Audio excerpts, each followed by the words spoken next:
am back with another nutrition lesson. I am so excited for this lesson, mostly because it's just really close to my heart and it's made a huge impact in how I feel on a daily basis. I love talking about it with my clients. I love talking about it with pretty much anyone who will listen, and mostly because that's just not how you hear nutrition talked about. The majority of nutrition information out in popular culture tends to be centered around things like fat loss or like health supplements. And some of it's evidence based, a lot of it isn't, almost all of it lacks context. And it gives the general public this distorted view of what they should concentrate on when choosing what to eat and when to eat it and how much to eat in order to feel good in their body. So people tend to view certain foods as good or bad, or maybe larger quantities as bad and smaller quantities as good. They might even associate their personal worth with their ability to like abide or adhere to these arbitrary societal rules that have come up over time. And it all kind of creates this perfect storm where people end up scared and frustrated of something that is vital to their survival, because that's what food is. It's just like water or air. We need it in order to survive. So instead of listening to the signals that their bodies are giving them and making choices, food choices in quantities that will help regulate those signals, people end up choosing what they think is good according to these societal kind of like norms. And they end up between a rock and a hard place. They're like, if I am working so hard and adhering to these rules, why do I feel so crummy? Why isn't this working? How come these good decisions make me feel so bad? So we're going to talk about that today. It doesn't really help that there's this kind of ongoing collective belief that healthy choices should require a lot of sacrifice and that they shouldn't feel good. And this helps kind of like reinforce and confirm that these norms are the way to health or to feeling good. So as a result, a lot of folks get stuck between swinging between this restrictive state and feeling out of control, between broccoli and dried chicken or a whole pizza. So there's an in-between, right? Just like there's an in-between of doing hours and hours of cardio and watching hours and hours of Netflix, there is some sort of in-between between extreme restriction and feeling out of control, or between extreme hunger and extreme fullness. So today I'm going to teach you one of the most important aspects of nutrition, and that's hunger, satiation, and satiety. And I don't mean in the like how to lower your appetite sort of way that you see like plastered all over magazines. I mean identifying physical and psychological signs of hunger and fullness so that you can meet your own needs so that you can feel good, because that's what food is for. So the disclosure for this week in this lesson is I wrote this lesson in a way that is inclusive to people of all different backgrounds and goals. I'm not going to be talking about calorie counting at all, but if talking about hunger or fullness is like a triggering topic for you, just to be safe, I suggest that you skip this one. But overall, this is a pretty friendly lesson, and like I said, I made it and wrote it so that it's as inclusive as possible. So first, we're going to start with hunger, because that's what you would naturally experience first. When we talk about hunger, it's important to keep in mind that perspective is going to influence how people discuss it. So, for example, I have a political science background. So in politics or social sciences, public health, hunger is when a person or a group of people do not have the physical or financial capability to eat sufficient amounts of food to meet their basic nutrition needs for a prolonged period of time. So that's like extreme hunger. In that case, it might be caused by socioeconomic divide, war, weather, crises like the pandemic. So we're not going to talk about that sort of hunger today. We're going to talk about the hunger that you likely experience in the sense of physical and psychological cues when food is available. I'm going to present hunger in the kind of like intuitive eating framework, because it just keeps things very simple and it makes sense to people. So there's 4 different types of hunger in intuitive eating. There's physical hunger. So this basically boils down to the need for more energy. Most people can easily identify one or two symptoms of physical hunger, like their stomach is empty or it's growling, right? Physical hunger cues go well beyond just your stomach growling.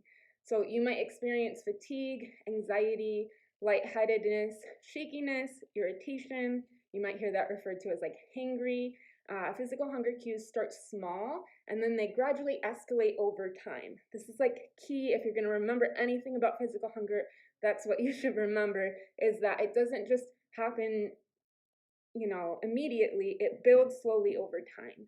So, for instance, you might feel your stomach feel more and more empty over time, and then maybe your energy dips a little bit, then maybe you hear some like gurgling, and then maybe you notice that you're having a harder time concentrating, and then growling, and the symptoms kind of escalate the hungrier that you get. So that's the first type of hunger. The second type is taste hunger. So that's essentially like craving. It can occur in the absence of physical hunger cues. So maybe you keep thinking about like a big burger and fries. Maybe you see an ice cream shop and you're like, oh, a milkshake sounds like really good right now. Cravings come on more suddenly instead of physical hunger that builds slowly. And there's usually like a trigger for it. And the five senses are a great way to kind of identify those triggers. So, like I said, maybe you see like an advertisement or you drive by, like we live really close to an In-N-Out, and every time you drive by it, you can smell the fries. That would be a trigger where like, you're like, oh man, I'm hungry for fries. Is it hunger in the sense of physical hunger, or is it taste hunger because you had the olfactory response from the fries, or is it a combination of both? That's the question. So those are two types of hunger. The third type of hunger is emotional hunger. So emotional hunger is commonly referred to as like emotional eating or stress eating, and it can show up right along the side of other types of hunger like taste hunger or physical hunger.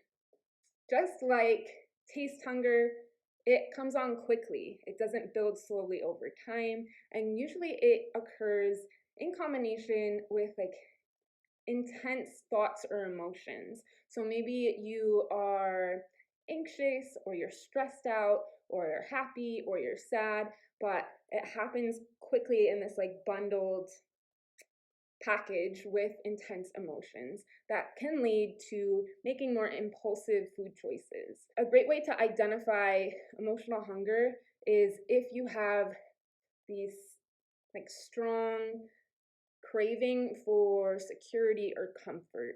So again, it's in combination with those intense emotions and it happens quickly. The last type of hunger is practical hunger.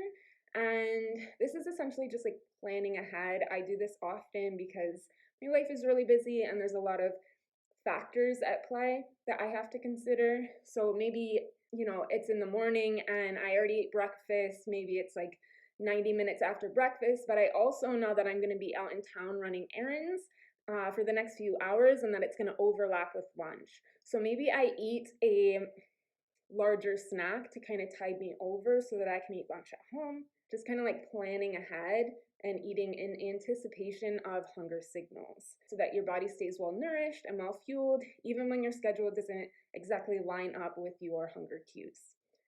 So that is hunger in a nutshell. We have physical hunger, taste hunger, emotional hunger, and then practical hunger.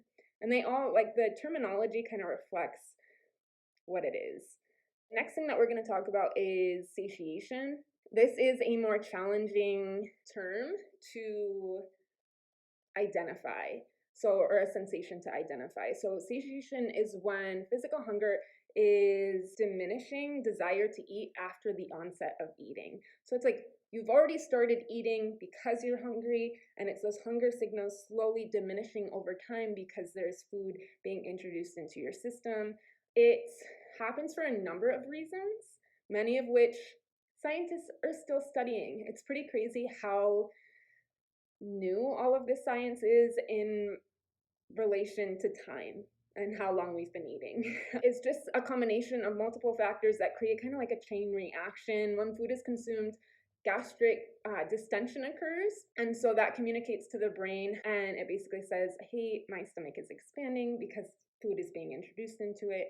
Then there's hormonal signals that are sent off to again communicate to the brain once nutrients reach the intestine and are absorbed. And then satiety is also affected by greater fluctuations in hormones over time, like leptin, insulin, which indicate the level of fat storage in the body. And then there's also some sensory and cognitive perceptions of food that are taken into consideration that also kind of add to this chain reaction. There's a lot of stuff going on that helps tell your body, hey, I think I'm almost full, or I'm reaching fullness. Moving on from satiation, we have satiety. So this is, generally speaking, what I struggle with the most. I could eat to fullness, but if you were to ask me how full I was like on a daily basis, if I was satisfied, I was never satisfied. I always felt like I could sit down and eat more, and a lot of people feel that way, and there's good reason for it. So satiety is the feeling of fullness that persists after eating. So once you have already completed your meal, you've walked away, satiety is more of a long-term sign and symptom, and reflective of your overall habits and routine. It's not just one meal or one day, it's weeks worth, even months worth of your eating habits. So the perfect level of satiety would be feeling comfortably full with no signs of underfueling. So you're not bunking during training, you're not thinking about food all the time, you have optimal hormone health, so your cycle is, I think, relatively regular. Those are all good signs that your satiety is on point.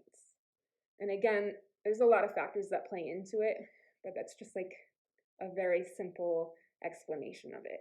So now that we have all of these terms defined, I talked about hunger, satiation, satiety. What the heck do you do with all of this information? If you're like me, this stuff makes no impact and it doesn't matter until you know how it applies in daily life. Like, what does this look like when it's just like a regular Monday morning? What do I need to know? So a lot of nutrition professionals, myself included, use a hunger, satiation, and satiety scale to help their clients identify and describe their body's cues. I'm going to tag it in the comment section below. This is a sliding scale, so your ratings are going to fluctuate throughout the day depending on when the last time you ate was. So I'm going to give you an example and kind of just like walk you through yesterday for me. We'll just do that. Keep it simple. This way you can better understand like what the numbers mean and how they will fluctuate over time to reflect optimal like hunger signals and satiation signals. The important thing to note here is that this would be within like maintenance. So you're eating exactly what your body needs to feel good and to fuel your activity level and maintain your current weight. So if you're in a deficit or a surplus, your hunger and satiation satiety signals are going to be a bit different, but I'm just going to walk you through like a regular day. Technically, I'm in a surplus, so this it's not exactly reflective, but I'm well acquainted with maintenance, so this is what maintenance would look like.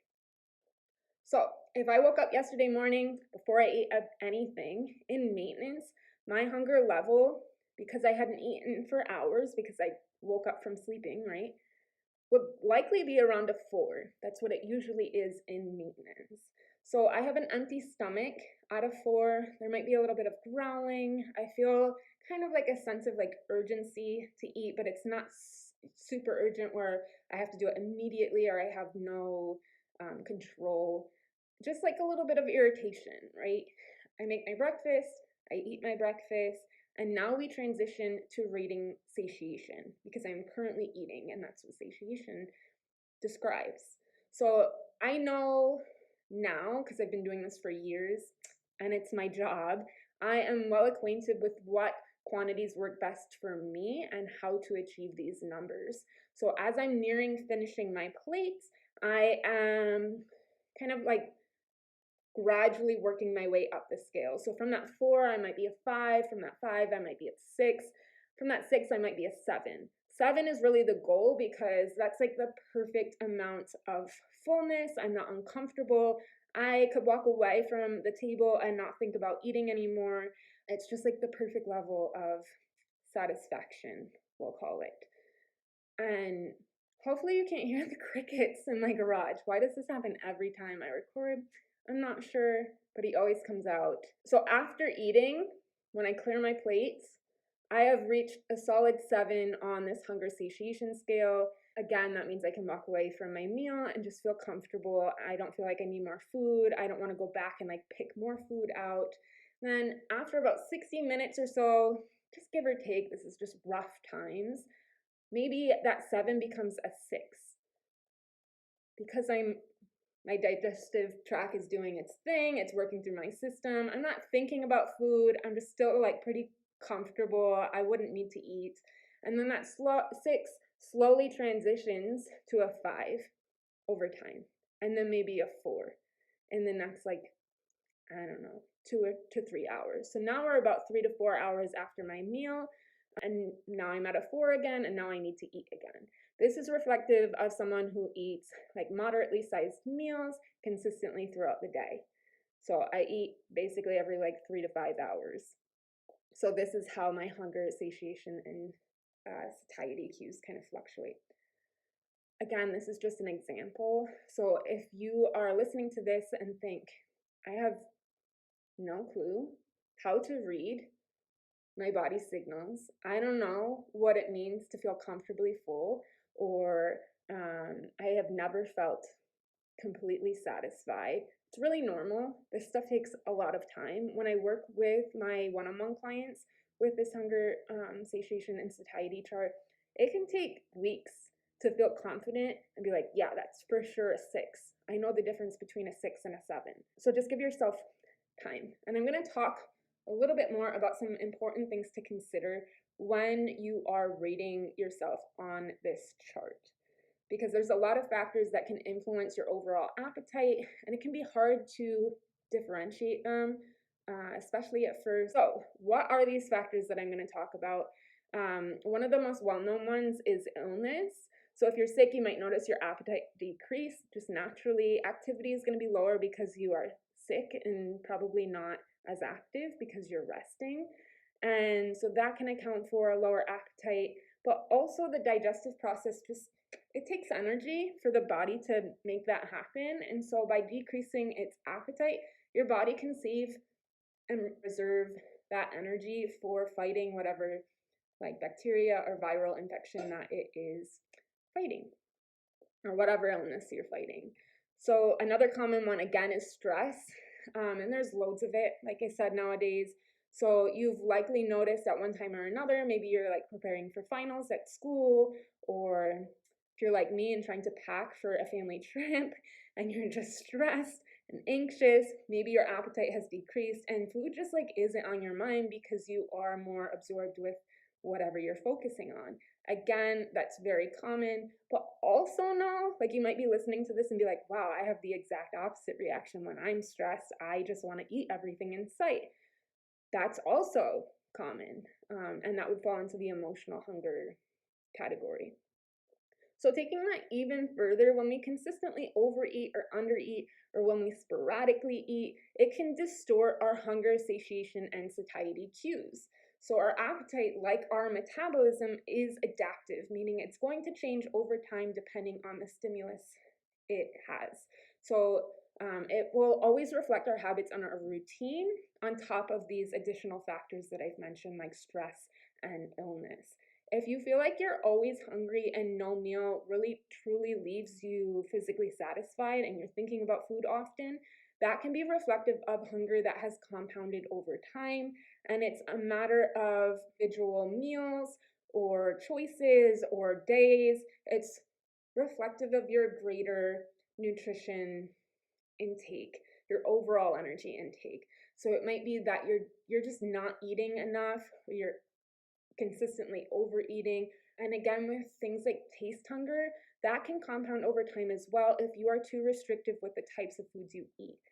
Again, I see this often because of diet culture and the polarization of foods, good food versus bad food.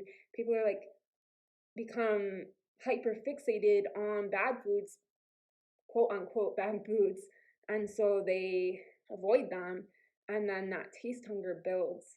They're like, I really love chocolate cake, but I haven't had chocolate cake. That was like my New Englander almost flew out. I haven't had chocolate cake in months, and now it's all I think about. That is taste hunger that has compounded over time. So that's why it's important to eat an appropriate amount of calories in order to sustain your activity level. You want to eat at maintenance the majority of the year, but also have a good variety of food. So you can hit your nutrient, your vitamins and mineral necessities in your food, and also add things like chocolate cake to make sure that you have a variety of foods in front of you so that you're kind of hitting all the different types of hunger and increasing that overall satisfaction from nutrition at large. Like I said, hunger is like, it's complex, and we like to just boil it down to appetite, and popular culture wants you to believe that you could just kind of like pop a pill and it's gonna like lower your appetite, and then all of your worries are solved because now you don't have an appetite, now you're not going to eat. That's not how sustainable nutrition works. You're not going to feel good in your body because you're simply not going to be basically putting gas in your car. So you're not going to get very far. Same thing applies with food. So another thing that you want to take into consideration that kind of falls into this whole area that I've been talking about, this corner of appetite, would be if you overeat volume to mimic that feeling of physical fullness. It can distort your hunger, satiation, and satiety signals. What do I mean by this? So oftentimes, again, in diet culture, they run with extremes. Okay, that's like a nice way of putting it. So a simple strategy in maybe a caloric deficit would be you would want to look at food choices and optimize your fullness by choosing foods that have a higher amount of volume to them for the amount of calories that they have. So for instance, that would be like if I were to have dates, like dried dates, versus berries. I could have a whole bowl of berries for the same amount of calories that I could have like a few dates. The volume is different for the same amount of calories. And when you're in a caloric deficit, you want to really increase your level of fullness on a small amount of calories in order to achieve weight loss. But what happens in diet culture is they run with that extreme, and then people end up always choosing these high volume foods and not eating enough over time. And that restriction over time creates a lot of issues. And so they are essentially like tricking their body into thinking, oh, we're full, but they're not full. It makes it really hard to discern whether or not you are satisfied during a meal. Is it just the physical sensation of fullness, or are you truly satisfied from all angles? I talked about this a little bit in my lesson with fiber and how it can negatively impact performance, but like a huge salad or a huge bowl of air pop popcorn, a huge smoothie might fill your stomach up, but it might not be the appropriate amount of calories that you need to feel good. And you might find yourself with like significant and chronic hunger cues, but can't identify them because you have created the sense of fullness. So that is something that you want to consider if you do come from a history of like sporadic dieting or a chronic deficit. I say what I mean by sporadic dieting is maybe you kind of buckle down and are strict for a few days or a short period of time, and then you have a subsequent period of time where you feel really out of control, kind of like swing dieting. If that's something that you struggle with, or if you come from a restrictive background, that's something that you want to look at and maybe look at the volume choices that you're making. You can slowly decrease the volume over time and see how that impacts your fullness or satisfaction factor with the hunger, satiation, and satiety scale.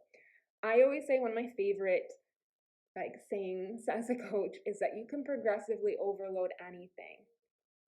Literally anything. So in nutrition, you can progressively overload your caloric intake. We do that with reverse dieting. But you can also progressively overload habits. So if you wanted to slowly decrease the volume of the food that you are eating, maybe you take that big bowl of popcorn and you decrease the amount of popcorn in it and you put something more calorically dense in it as well.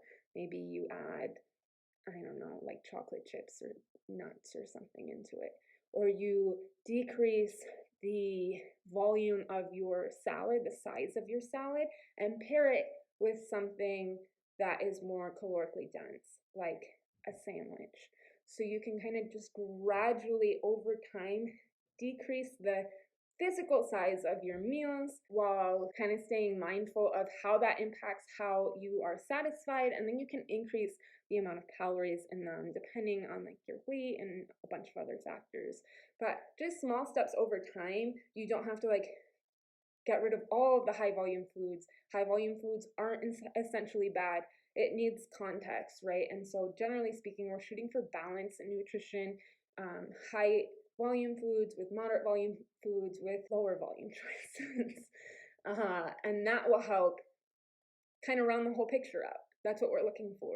So hopefully this lesson gives you a better idea of what I mean when I talk about hunger, satiation, and satiety. It's difficult talking about this stuff and identifying it in daily circumstances because most people out there aren't very connected with their body and don't understand how things like sleep or hydration or their food choices make them feel over time.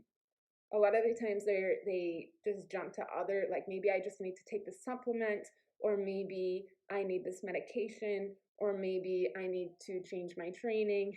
And usually it boils down to just shooting for more balanced choices when it comes to lifestyle choices, nutrition, sleep, alcohol intake, caffeine intake, number of meals that they eat, the sizes of their meals, that sort of thing.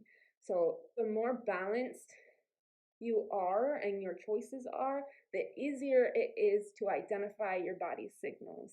And I like to think of these signals like hunger, satiation, and satiety, or even fatigue or energy, things like that, as the dashboard on my car. They're like little lights that pop up and tell you, hey, this is what's going on under the hood. This is what you might want to think about doing so that I can continue to run in a way that's predictable. And the same thing applies to your body.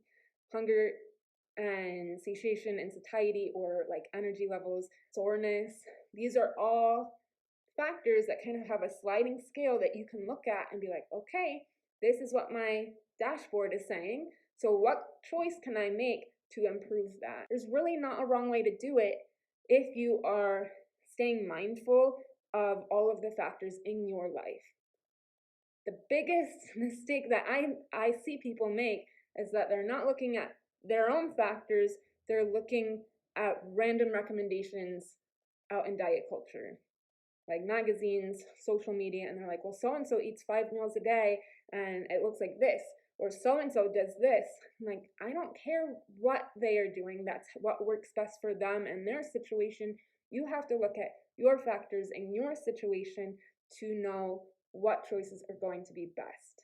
So don't hesitate to individualize things. Like I said, using that analogy with progressive overload, just make small steps and see how that feels. Like, how is your body reacting? Does it make you feel better? Give it some time.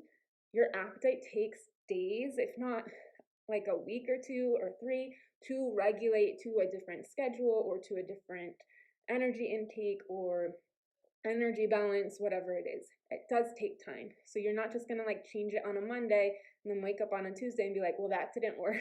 You have to give it time. And then you just kind of go from there. It's all about reflection and then making like small changes in that progressive overload kind of style to fine tune it to your needs so that you feel your best.